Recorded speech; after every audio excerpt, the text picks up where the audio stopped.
welcome to Up Close with Carlos Sang, celebrating art, entertainment, and the human spirit.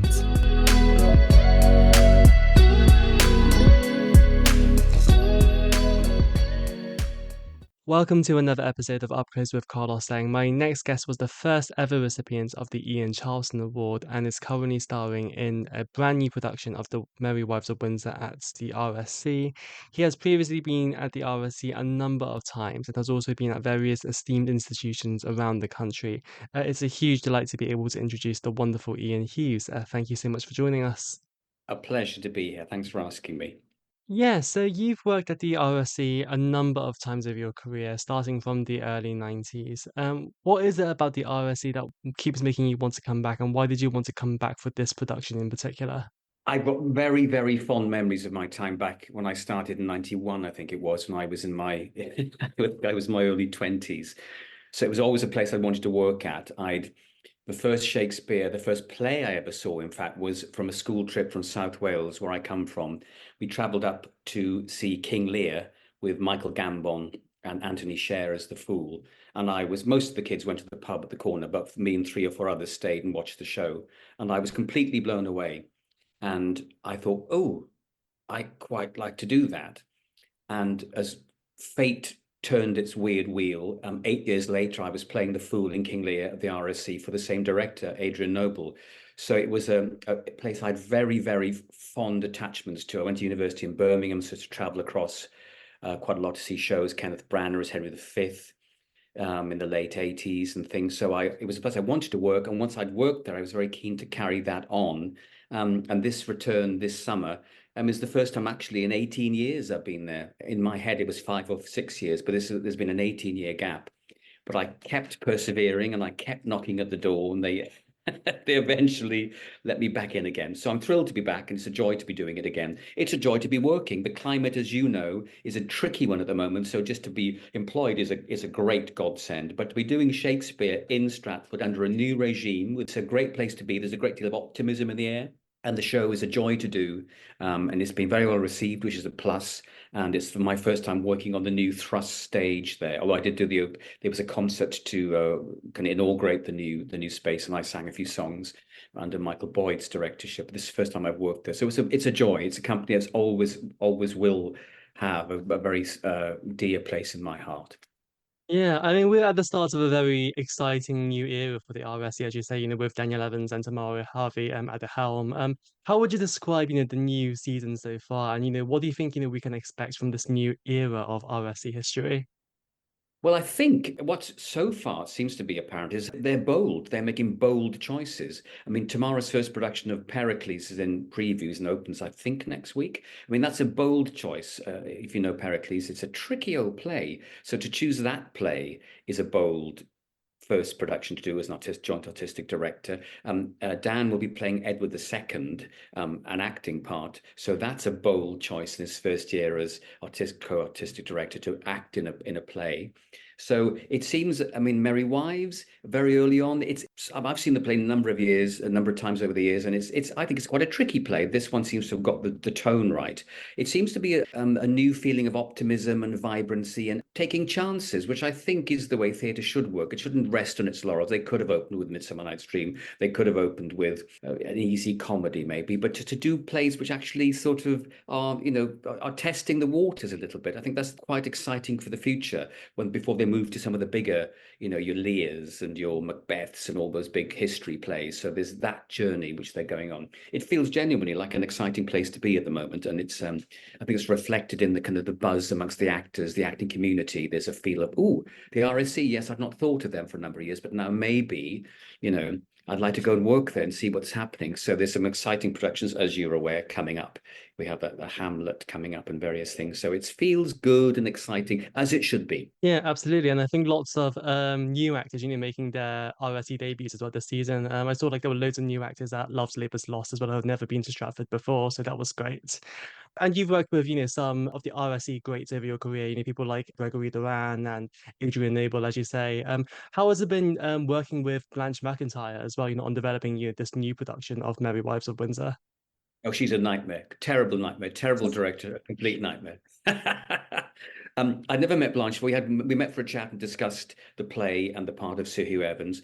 She's been an absolute joy. She's, as you're aware, we get a job at the RSC or whatever company in theatre, and you don't know how the director works until you get into the rehearsal room. So that's often can create sometimes a challenge. I worked with a German director a number of years ago in a co-production with the RSC, Peter Stein, who anyone listening who has a knowledge of theatre history is an extraordinarily well esteemed and highly regarded German director, did some great productions over the years. But he was very hard work. He directs opera, so was very dictatorial in his approach. Stand there, do it like this, stress this word, raise your hand on this line. So it was very particular. So it was a joy to discover that Blanche was a director who really embraced her companies in the metaphorical sense and really wanted the company to come up with their own work, so they felt great ownership. So it was a feeling of great freedom. You could come in with many ideas and just try things out. They might not work, they might work, but to create that sort of lovely experimental workshoppy feel is really rare. And I think the productions really benefited from that, because most people's ideas were either put into practice so they have great ownership of what they do on the stage. A silly example, there's a duel scene in Merry Wives of Windsor between Hugh Evans, my character, and Dr. Caius, the French doctor. And we first time of rehearsing that, she said to me, so where do you think you'll walk on from? And I said, well, it's a modern dress production. I've been thinking, but why would a priest have a sword to have a duel? And I'm thinking maybe he has a bicycle pump on his bicycle and he cycles. I just threw it out there as an idea, and she went, brilliant, yes, let's do it. So it's just that wonderful, just taking in people's ideas, and which is a great thing. So, and I think that kind of benefits. There is some humor to be had with a priest trying to fight with a bicycle pump, with Caius having his own sword. So it's that sort of embracing of actors' ideas and a celebration, therefore, of the actor's art, which is really lovely. And it's not always the case without being indiscreet. So this has been a joy from start to finish. And I think what the audience perceive when they see the production is they sense a great company feel, and that company tells the story. And I think we just have tapped into a kind of a feel of a community, Windsor, telling this story, and the response, not just the critical response, which has been terrific, but the audience response on a nightly basis is a really great one. It's great to hear people really laughing at material written over 400 years ago. So that's a very great pleasure. For me particularly, I'm a huge fan of Shakespeare and classical plays, but to hear that immediate, strong, audible response, from stuff written, say, 400 years ago, it's a joy. It's a joy. And we all feel the same. We all come off and go, isn't that, again, they just got the story. They got the humor. It's a pleasure. Yeah. Yeah, it definitely is amazing. I know that you previously played Sir Hugh Evans in Merry Wives, the musical, with Gregory Doran. Why did you want to return to this character? And has anything surprised you about this play as well since returning to it too? Well, you rightly say I did the musical. That was the last time I worked there 18 years ago. It was a bold choice, I think, to do a musical version of it, one I was very up for. So the upshot being that it was songs written by Paul Englishby, who works a lot at the RSC. He wrote the songs. So a lot of the dialogue was cut and removed from the play. And because I think I can say this, because Judi Dench was playing Mistress Quickly, what Greg did was to bring material in from some of the history plays into Merry Wives to beef up the part of Mistress Quickly, because people will obviously want to see more of Judi Dench. So you get less of, say, Caius, less of Evans, less of Page, less of everybody really, and the songs. So, and it was a great joy to do. Audiences adored it. We had a very short run in Stratford only, 6 weeks, I think that was it. A great pleasure to be involved in. But I felt I hadn't really played Hugh Evans because there was so much material that had been cut from the musical version. So I said to myself at the time, I'd love to, at some point, before I get too old and crotchety, I'd love to do that part in the play and do all the material written. That said, Blanche has taken out the one scene which is often cut, which is a scene where Hugh Evans teaches Latin to a student called William, which doesn't really further the plot. So there's lots of theories about why that scene's been included, but that scene has been removed, taken out. So it's the whole part, apart from the Latin scene. And it does feel, I have to say, like a different beast altogether. It's a very different vibe. Obviously, this is a modern dress production. That was a period production, sort of Tudor-esque with modern nods. So it was a very different beast. So it's been a real pleasure to do the whole part and to hear the whole text again. And there are some cuts, as I mentioned, but it's not that much cuts. We still have a chunky, good 2.5 hour evening, just of the play itself. So yeah. Yeah, fantastic. I mean, so Hugh Evans as well, he's a very proud Welshman as well, and he's very proud of his Welsh roots. And he's one of, only a couple of Welsh characters in Shakespeare's plays too. Was this element something that you were able to quickly connect with yourself as well? It's a really good question. There's a whole debate, isn't there, about actors, what they should play or what they shouldn't play. And I always felt, I've seen the play a number of times, and I think I'm right in saying I've never seen it with a Welsh actor playing Hugh Evans. And the only issue for me being a Welshman is that sometimes people struggle with a Welsh accent. Because it's got quite a particular accent. And if you are Welsh, your ears are finely attuned to somebody getting it wrong or right. But that said, I think that every actor should be able to play anything. That's Hmm. my belief. So there's nothing wrong in a non-Welsh actor playing Hugh Evans, like a non-French actor playing Dr. Caius. Like I played lots of non-Welsh parts in my time, but there are a handful of Welsh parts that go through Shakespeare's work, and the general feeling is that maybe he had a Welsh actor in his troupe, and they were written for him, and the style of writing they tend to be quite. Uh, Characters who tend to speak a lot, like the sound of their own voice, and Shakespeare's way of writing it to sound odd or very idiosyncratic and particular. So it's a definite different sound to the audience's ears. But it's a great joy for me because I send up my accent is this normally, so it's the trace of Welsh, but it's not particularly Welsh. I've lived in England since I was 18. But to be able to crank it up and become much more Welsh is actually really quite enjoyable. So just from a purely personal point of view, it's really great. And also in this production, again, thanks to Blanche, I sing a Welsh hymn in Welsh, Mm. which in the play, there's a song, he gets very nervous, Hugh Evans, before the duel, and there's a poem, which is it's a slightly naff little rhyming ditty, doesn't really say much. And I said, what about if that was in my experience, Welsh people, when they are moved or angry or frustrated, or they sing, and they sing in the Welsh language. And again, she embraced that, and I suggested Calon Lan, which is a particularly well-known hymn for the Welsh people, and it seems to fit really well. It seems to insert itself, and there's something about that idea that a Welshman sings in Welsh when he's very tense or nervous seems to really work in the context of that scene. So I'm very pleased to be playing the Welsh part, but as I say, I'm very also happy that other people play it, and I will go on to play non-Welsh parts because I think acting is about make believe and imagination. So we all should be able to play anything, really. I think. Yeah, definitely, absolutely. I mean, I feel like the Merry Wives of Windsor as well. As you say, it's not often as well regarded as some of Shakespeare's other plays as well. But I was wondering, like kind of like why do you think that is, and do you think that might change in the future too? I don't know. So we think it's a late play, written quite late on by Shakespeare. It's about 98% prose, so not verse. Most of Shakespeare's earlier plays are nearly all verse with some prose extracts. But the balance of this is so prose sounding more like not the iambic structure, so dumpty dumpty dumpty dumpty dum. So prose, which sounds much more like modern speech, and it's much more easier to sound like it's been written yesterday, I suppose, with it. And I think that's why Blanche wanted to set it in a modern context to kind of make the connection between that play and the origins of British comedy. And you can trace, I think, from this play the origins of the Carry On films, if people remember those from the 1970s, British farce, men, women in wardrobes hiding from, sexual innuendos and misdemeanors. All that's in the play, but the modern setting, it really helps that, I think. So I mean, it's not a perfect play. Some of the scene structures are quite clunky. The fact that at one point, Falstaff is hiding and says, oh, hang on, we've got a neighbor, the fat woman of Brentford. She's as big as you are. You can wear one of her dresses. It's comedic, but it stretches the imagination. This large woman who happens to live next door has a dress which he can put on to disguise himself. But that's somehow in the kind of the feeling of farce and comedy. So it seems to really work, I think. I think it's a really good play. And what the other great plus, there are loads of really great characters in it.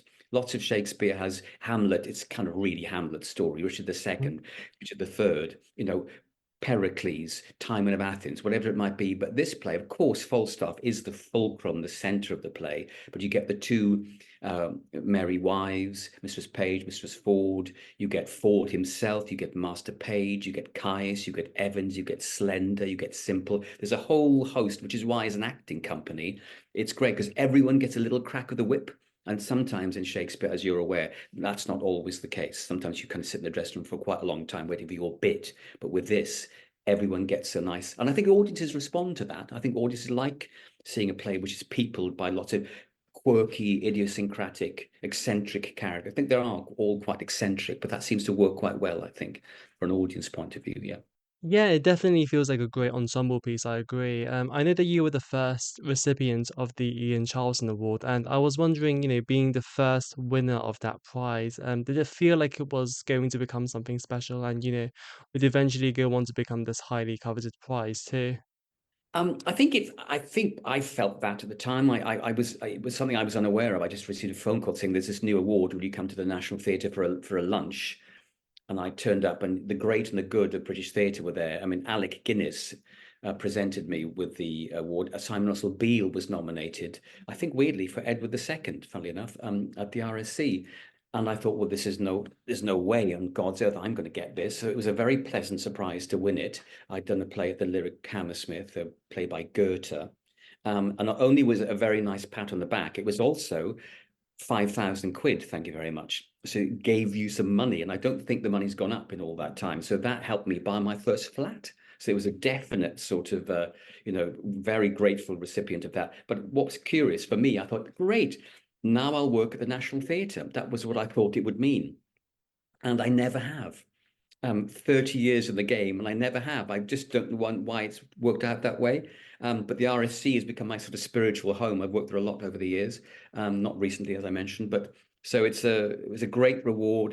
It was a reward for potential and for promise, and I think it still has a great deal of kudos, and younger actors under the age of 30 still very, keen to be connected with it. So it was for me a wonderful start, but also a wonderful recognition of the legacy of Ian Charleson, who died just after playing Hamlet at the National Theatre. So his legacy as well. And of course, over the years, I've met people who knew him, were friends with him. So that's been a very nice connection as well, to meet people who, say, oh, you got that award. Oh, I did a show with him. Let me have a chat with you. So that's been a really nice, continuous sort of thing over the years. People who knew him and really liked him and respected him. So that's a nice connection. It was a great thing to win. Very grateful for the money, grateful for the kind of recognition, and it opened the doors to the RSC for me. So that was another massive plus. Yeah. Yeah, of course. I know that John Peter very much created the awards as like a reminder that, classical acting is sort of the bedrock of acting. And I was wondering, do you feel that, classical acting is particularly more challenging or more demanding? And is it particularly different to doing something that's more contemporary, perhaps? I think it is challenging. There's been a shift. I'm sure you're aware over the last several years. Uh, Lots of drama. I've taught at drama schools many times over the years, and lots of drama schools are now doing much less teaching of Shakespeare, and some none at all, because they think that their graduates won't go on to do Shakespeare. Because lots of regional repertory theatres don't do any Shakespeare because they're big cast, they're too expensive. So places like the RSC and the Globe and the National, to a certain extent, are some of the few places that do Shakespeare on a regular basis.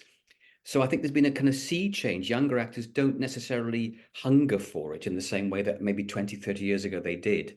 I still think it really challenges actors. Younger actors sometimes want to be in television and film, or or modern plays, because that's where the kind of vibe is. That's the trendy kind of thing. Because classical acting, as you know, you have to have a certain level of effectiveness with your articulation, with your diction, with your ability to speak long, complex sentences. And not everyone has that. It can be taught, it can be learned, but it's not something that some people want to be involved in. For me, it remains the sort of the bedrock of excellence. If you can do that, you can do anything in my book. And when I've worked at drama schools, I've always said it's Shakespeare is the great tester, because it's the language is a challenge. The emotional connection is a challenge. Can you feel the emotion through the language without overacting, which is often sometimes that young actors do tend to over emote, and actually the language sometimes does that for you, and the audience make the connection between the emotion and the character and the language. So I think it remains a wonderful challenge. It will continue thanks to the companies I've mentioned, and I think maybe here we are at the start of a new political era. Maybe some of the arts funding may improve the ability of local theatres to stage Shakespeare more often, larger cast, not just two-handers, not just four-handers, but to have 15 actors doing a Shakespeare, because everyone should see it, because it's part of our great theatrical legacy. Yeah, absolutely. I mean, it's interesting as well, over your career, you've also worked on some big musicals as well, things like Les Mis and Chitty Chitty Yeah, Bang Bang, Guys and Dolls as well. How do you yeah. sort of manage that juxtaposition, between more classical and, commercial work too? Do you know what? It's a very funny thing. I mean, I finished a long stint at the RSC many years ago, and I said to my agent, I want to do something completely different. And she said, The Lion King is a musical that you might be right for. And I said, oh, all right. I hadn't really heard of it. So I went, all right then. So I went along to the audition, got the part of Timon, who's a meerkat who sings Hakuna Matata. And if I'm being really honest, it paid extraordinarily well. It was purely a financial thing. I mean, maybe not what I should say, but that was the truth. So I bought a house on the back of that. The flat started by funding the Ian Charleson. The house was bought with Lion King money. So it was a purely financial dipping into something that. That said, I loved it. And once I'd done it once, I went, I'd love to do this. So what I've tried to do is balance some television work with some straight plays with musicals as much as I can. And my last one, I think you mentioned, was Les Mis, which I did at the Sondheim Theatre a couple of years ago. So that was, again, a real pleasure to be involved in a different discipline, a different style, working with, for the most part, actors who I wouldn't have worked with necessarily. Lots of actors only do seem to do musicals sometimes, but I love straddling both worlds. And luckily, I've done that a few times, and long may that continue. I'm very keen to do more musicals going forward. So it's a lovely counterbalance. One balances out the other. So yeah. Yeah, I feel like yeah, it's interesting how you mentioned that because I feel like nowadays, there does seem to be more of a split between, those who do musicals and those who do classical plays as well. Whereas, I feel like 20, 30 years ago, you had people like Ian Charleson who was doing, classical plays and musicals. And I was Yeah. wondering, why do you think, that sort of sea change has happened? And how do you sort of like manage that change as well yourself, going from, singing and dancing to doing soliloquies and monologues? It's a really good question, very kind of tricky question. I think there are a lot of directors who come from a straight theatre background. I think about Sam Mendes, who's directed lots of big musicals as well, came from a straight theatre background, lots of the RSC, lots of Chichester. And they sort of started the change where they said, I just want actors who can sing Mm. as opposed to musical theatre actors. So there was a sea change, a shift happening maybe 20 years ago. I just want actors who can sing, actors who can do musicals. And I think and then when the Don Ma's done several musicals, they tended to use actors who sing.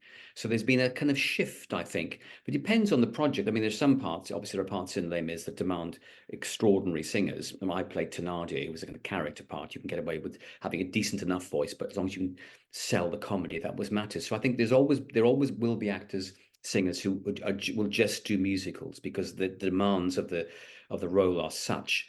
But I think there has been a change, and I think it's a good one. And I would certainly encourage anybody who's an actor, if they can sing, to do that because it informs when you do a straight play, and the straight plays inform when you do a musical. They're the same job, but the disciplines are quite different. And I find both really refresh the other personally for me. So it's an ongoing process, I think. But I know there are certain things casting at the moment. I know the vibe is, we're looking for actors who sing, as opposed to people with musical theatre backgrounds. And sometimes, which is why you see actors with very little musical theatre being plonked into kind of big parts sometimes in the last few years. So I think it's a good melting pot, and long may that continue. The difference of, as I say, people who really have to sing for those big chunky roles, then actors who can bring character and experience for this, maybe the smaller, more characterful parts, the comedy parts, So it's a good, healthy mix, I think. Yeah. Yeah, I definitely hope so. And you've also done, quite a bit of screen work as well over your career, things like Doctor Who and, Masters of the Air too. Did it feel strange, when you first started performing, in front of a camera instead of an audience as well? It was a certain. I didn't go to drama school. I should say that straight away. So I wasn't trained. So I remember one of my very first television jobs was a show called Swiss Tony, which was on the back of a TV comedy show called The Fast Show. And I didn't know we were filming in front of a live audience. We rehearsed it like a play for 2 weeks, and then I didn't realize we turned up in the studios in the BBC, and there was a live audience. So you had to sort of do a slightly stagey sort of performance to sell it to the audience, and it was comedy. And then shortly after, I did another quite straight drama. It was Death of a Salesman, the Arthur Miller play, directed by David Thacker, who used to work at the RSC. And he was very good because he helped me sort of say you don't have to portray emotion, you just need to feel it. If you feel something on television, or the camera gets it, you don't have to kind of emit it and transmit it like you do on the theatre. So it's been a journey, an education for me. But I think now I've now got that. I know what to do. I know it's basically feel it, don't show it. Sometimes in theatre, you have to feel it and show it. So there are two Mm. kind of disciplines going on at the same time. But as I say, they really complement each other. It's lovely to be on a set of a TV show or a film and to do acting, which you haven't got to project more than 3 feet from your face, just to be and to speak ordinarily and calmly. And then somehow quite fun to go onto the stage at Stratford and have to kind of project to 1,200 people a night. So it's a very nice counterbalance. And I love that variety. I think is very important. Like doing radio plays, we've done radio plays. It's a different skill again, and all of them inform, and I think everyone should do all those things because it all influences who you are as an actor, how, what you need to bring to this telly role, what you need to bring to this musical theatre role, what to this radio part, what to this TV part. So it's a nice mix of strengths, if you like. Yeah, it's really interesting. I mean, I feel like more and more shows are getting filmed now for cinema releases and for live streaming as well. Things like NT Live are becoming more popular. But also there seems to be this growing trend for video projection in shows too. I was kind of wondering, how do you feel about, these latest developments, with cameras being brought into the theatre when they were once quite frowned upon too? Well, I think the NT Live thing, I think people just more or less do their own performance. I don't think you can really change that for that sort of camera. You have to do your stage performance, and the camera just picks that up, and then people watching realize it's a stage performance filmed. There is a subtle difference, I think, to that. And in terms of something like Jamie Lloyd's productions, we use a lot of video close-ups. I mean, for me, that's fine. But I mean, he likes using technology, but I always like theatre to celebrate being theatrical and not to use modern technology. But that's my personal taste. I've not seen his Romeo and Juliet, which I hear is very, very good. I understand there's lots of video close-ups on that, which kind of you get the actor's face very large. I'm sure that's very effective. But I think theatre should celebrate theatre, and TV should celebrate TV. So it's I have a slightly maybe an old-fashioned take on that, but. Maybe that's the way the future will go. I mean, more technology. But then maybe at some point it'll be because no, let's go strip back, just a group of actors on a stage doing a play. Maybe that's what audiences want, that live connection, which is why NT is a great thing. NT Live's a great thing, but actually ultimately being in the room with those actors, watching them live on stage is, I think, the best way to experience a play. I think. Mm. Yeah, I'd probably agree with you as well. I mean, looking back over your career as well, how much would you say the industry has changed during that time too? Ooh, blimey. I think yes, like any business, it's changed. I mean, it's become a very different. There's a lot of different emphasis on inclusion now, and diversity, which is a wonderful thing. So there's an inclusiveness about casting, which is a good, strong trend, which I really welcome. I think there's the hierarchy. When I first started, the actors playing bigger parts, maybe who had a high profile or were well known, there was a sort of a they were quite distant and quite sort of remote oftentimes. Whereas now there's just a feel of everyone working together to get the play to be the best it can. I think the days of grand actors are kind of gone, and maybe that's a good thing. There's a definite feel, someone like myself who's now, approaching 35 years of age. I'm joking. I'm much older than that. But having come through the process, when I work with younger actors, I'm very keen to be open, amenable, and friendly and chatty. And contemporaries of mine, actors like John Hodgkinson, who plays Falstaff in Merry Wives with me. We met 30 years ago, so we've known each other for a long time. And him as well. We just feel it's important to say we're all in this together. Yes, some of us might have a little bit more to do than others, but actually everyone's contribution gets the show up and running. So I think those days of the slightly grander actors are gone, and that's a good change. I certainly welcome that. It's a social group of people all working together to get this play on the best it can be. Yeah, I totally agree. Just as a last question, what do you hope audiences will take away with them when they come and see The Merry Wives of Windsor? Well, what I hope, it's simple, is that they'll have a great cracking night out in the theatre and we'll laugh because it's a comedy and we've seemed to have got our fingers on the pulse of the comedic narrative of the play. So just a great night out. And lots of people say to me afterwards at the stage door, people come and chat and say, I never knew Shakespeare could be so funny. I never knew it could be so accessible. And that for me is a massive tick for everyone involved in this production, that people are laughing and they go, wow, it doesn't sound like Shakespeare. It sounds like it was written, yes, the language is a little bit different, but it sounds like it was written maybe a year ago. And that's great. And the story people get, and they love, there's a joyous feel in the building. And that I think is It's the one thing theatre can do better than any other medium, I think. Yeah, totally agree. Ian Hughes, thank you so much for joining us today. Pleasure. Thank you.